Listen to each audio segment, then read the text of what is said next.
I'm showing you the top 10 pronunciation fixes that instantly make your English clearer. No accents to erase, just clearer English. By the end, people will understand you the first time you speak. Let's practice rhythm and linking words. So often when we speak in sentences and not just in individual words, we link sounds together.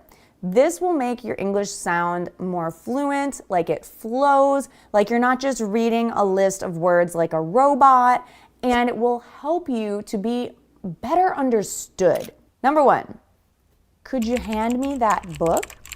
Connect could and you to sound like could ya.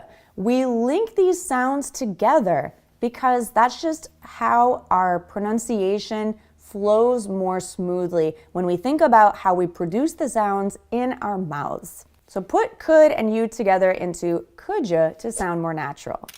What are you talking about? Notice I don't say what are you. I say what are ya. Combine what are you. What are you talking about? When you link these sounds, you will sound more natural. Notice that when we have the T from what between two vowel sounds, the A in what and the A in R, what are, we actually turn that into a D sound. It's a softer sound. What are you? What are you talking about? Relax the sound of the T at the end of about so it sounds like about. I don't close that T sound in my mouth. I don't say, what are you talking about? I say, what are you talking about? It's very soft. I'll let you know as soon as possible. Combine the sounds in I will let you. I'll let you. I'll let you. I'll let you know as soon as possible. Say this chunk, this phrase, as soon as possible, quickly, as if it were one word, because this is a very common phrase, as soon as possible. We also often say ASAP. We've got to go right now. Combine, we have got to go. We've got to go. Smoothing these sounds over make it sound more natural and native-like. Could you call me back later? Do you ever get phone calls at inconvenient times? I know I do. So this is one you could use pretty often. Could you call me back later? Again, combine could and you. Could you? Could you call me back later? Also, me and back flow together. Could you call me back later? Practice saying that fast together as a chunk. Me back. Could you call me back later? Could you call me back later? As you practice, these phrases will flow more smoothly and naturally for you. If you need to rewind and practice the phrases again with me, please do. I know I'm going pretty quickly with each phrase, but you're doing a great job. Let's go on to the next example. Let's talk about contractions. Native speakers love contractions. We do not often say do not, like I just did. But why did I say do not then? Because I'm emphasizing the idea. If I was not emphasizing it, I would say don't. We don't emphasize. Wasn't, if I wasn't emphasizing. But only if you want to add drama to your speech, if you really want to emphasize something, that is when we often do not use contractions. But in normal, everyday communication, we're going to use contractions. So instead of saying, I should have known better, say, I should have known better. I should have known better. We really contract these words, should have, into shoulda. I should have known better. You may also hear should have. I should have known better. They're both variations on the same expression. Same with would have, would have, or woulda.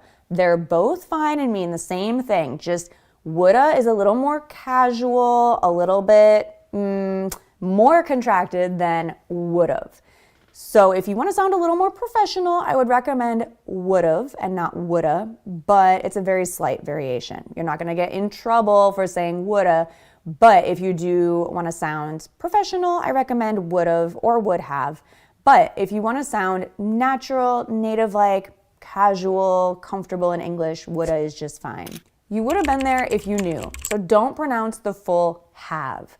You would have been there if you knew. They will get here as soon as they can becomes they'll. They'll get here as soon as they can. And notice how small that will becomes, they'll. It's just a tiny little tail on the end of the word they. They'll. I would like to help you out. So you're going to see how small and almost silent the word to becomes here. I'd like to help you out. It's just a tiny flick of the tongue. I'd like to help you out. We have been planning this for months becomes we've been planning this for months. Do you see how soft that have becomes? We've been planning this for months. It's just a tiny v sound at the end of the we. We've been planning this for months. We've been practicing for a while. Next, let's tackle some difficult sounds that are really challenging for many, even advanced English learners. Are you ready? Okay, let's go. Pay close attention to the formation of the sounds with your tongue, your lips, your mouth. This is really important to fine-tune your pronunciation. She sells seashells by the seashore. That one is tricky even for me. Keep your S sounds very clear. She sells seashells by the seashore. Say it faster, 10 times, and that'll be great practice. This is known as a tongue twister because it makes you feel like you're really exercising your tongue. The quick brown fox jumps over the lazy dog. This one helps with all sounds. Say it quickly but steadily. Another famous tongue twister, Peter Piper picked a peck of pickled peppers. I don't know why this one is so much fun to say. I think the P sound as it kind of explodes out of your mouth is just, it's fun. So try it. Betty bought some butter, but the butter was bitter. If you struggle with P and B sounds, like a lot of native Arabic speakers do, these are two that you should definitely practice. How much wood could a woodchuck chuck if a woodchuck could chuck wood? One of my all-time favorites here. Is great for practicing intonation to put stress on the keywords. Now let's practice some common native speaker phrasing. This is probably different than what you learned in your textbook, but this is how people speak every day. I'm gonna grab a coffee. I don't say I'm going to get a coffee or drink a coffee. I say I'm gonna grab a cup of coffee or I'm gonna grab a coffee. Let's keep in touch. Keep in sounds like one word. Let's keep in touch. This is a great way to start to wind down or end a conversation. I'll see what I can do. I'll see flows together like one word. I'll see what I can do. This is a great phrase if you don't want to promise or make a commitment, but you want to express your desire to help. Give me a shout if you need help. Give me a shout means call me or reach out to me. So this is another great way to express your desire to help without really committing to anything specific. I need to get out more often. Need to becomes need to. I need to get out more often. You know, some words are just challenging to say, but they're really great additions to your vocabulary. So now we're going to practice some advanced words to help you level up, but these can be quite difficult to pronounce even for advanced English learners. So are you ready? Let's try it. It's a phenomenal opportunity. Phenomenal. Intonation is really important here. Word stress, phenomenal. So break down longer words like this. Make sure you know which syllable is stressed. Phenomenal. It's the second syllable, right? I even like to use my hands, as you can see, to gesture. That helps you remember which syllable is stressed. So practice the hand movements as you practice the pronunciation. That's an unprecedented achievement. Again, with long words, you have to know which syllable is stressed. Unprecedented achievement. I'm absolutely thrilled to be here. Really stress that loot. I'm absolutely thrilled to be here. This is a great one to practice the TH sound as well. Thrilled. She's exceptionally talented. Exceptionally.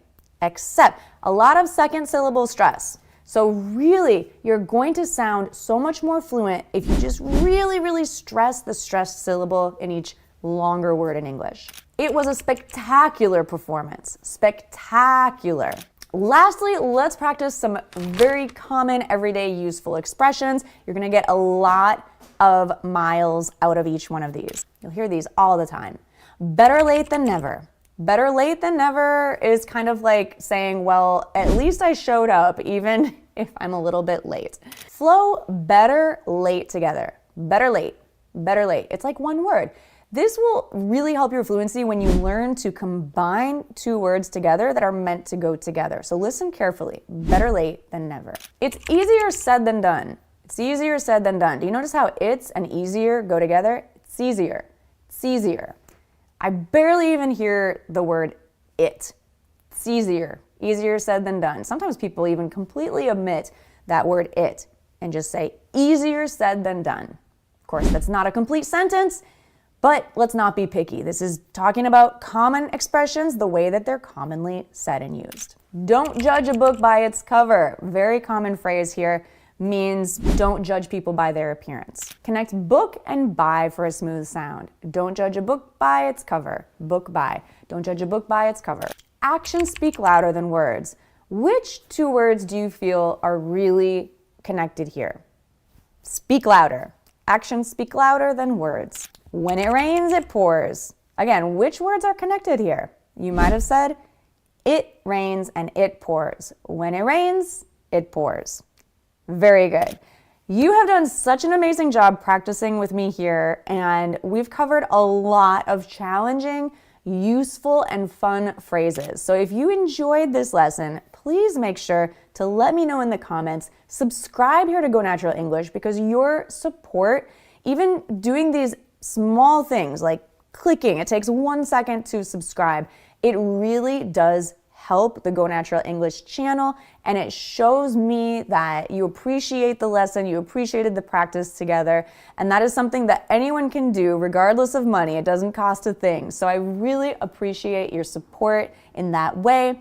You can also share this video with a friend or on your social media if you want to help a little bit more at Go Natural English on YouTube. All right, I will see you in the next one soon enough. Bye for now.